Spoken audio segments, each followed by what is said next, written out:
আজকে আমরা পড়ব tradition and individual talent by T S. Eliot. এটার হিস্ট্রিক্যাল সেন্স বলতে কি বোঝায় সেটা বোঝাবো আজকে। হিস্ট্রিক্যাল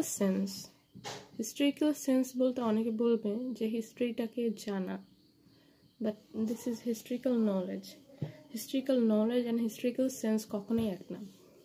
হিস্ট্রিক্যাল সেন্স হলো কোনো কিছু বোঝা বা হিস্ট্রিটাকে বোঝা। Historical sense mainly indicate the significance of the history.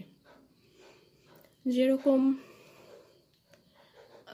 অনেক ঘটনা আছে যেগুলো আমরা জানি কিন্তু সেটার গুরুত্ব কতটুকু সেটা আমরা জানি না।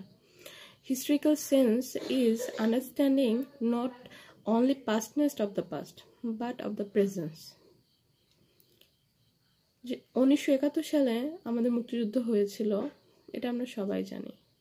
জানার পর আমরা 16 ডিসেম্বরকে জাতীয় দিবস থেকে বাদ দিতে চাইছি। আসলে কি এটা উচিত?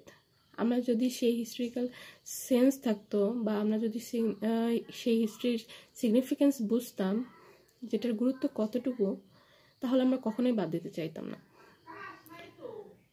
সেরকম আমাদেরকে মাথায় রাখতে হবে যে হিস্ট্রিক্যাল সেন্স মূলত কোনো কিছু গুরুত্ব বোঝা, আর সেই গুরুত্ব না বুঝে যদি কেউ পড়ে তাহলে সে তো বুঝতেই পারবে না যে ডিফারেন্টটা কোথায় পাস্টের সাথে প্রেজেন্টের।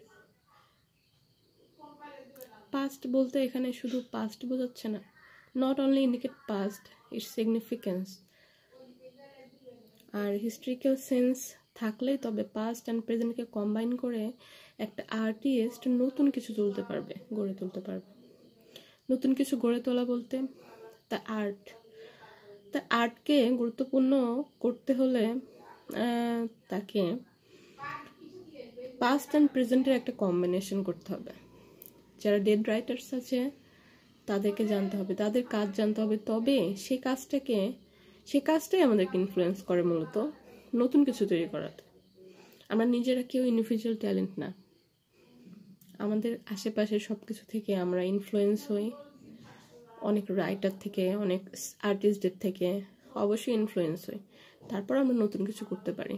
আমরা যতই অনেকে বলি যে আমরা ইন্ডিভিজুয়াল ট্যালেন্ট আছে আমার মধ্যে, অনেকেই বলে, এটা আসলে ঠিক না। তার মধ্যে কারো না কারো ইনফ্লুয়েন্স আছে, কোনো না কোনো জিনিসের ইনফ্লুয়েন্স আছে, তবে সেটা করতে সক্ষম হয়েছে। এটাই হচ্ছে আজকে পর্যন্ত থাক, টাটা।